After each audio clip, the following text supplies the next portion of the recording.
Il s'enthousiasmait comme un enfant. Il avait aussi des colères légendaires. L'une des plus fameuses a eu lieu en 1907 à Saint-Pétersbourg, le jour d'une répétition générale.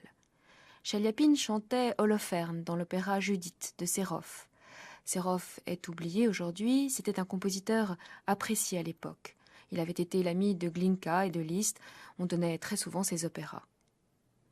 Le jour de cette générale, donc, alors que tous les chanteurs étaient en tenue, Chaliapine, lui, a fait son entrée habillé comme d'habitude, en flanelle grise.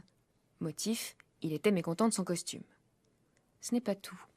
Au milieu de l'air qui précédait le sien, un air de Judith, Chaliapine, furieux, interrompt l'orchestre.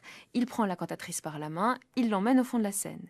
De loin, on le voit qui lui donne des explications interminables avec des gestes énergiques. Après quoi, il lui baise la main galamment et il la ramène à sa place.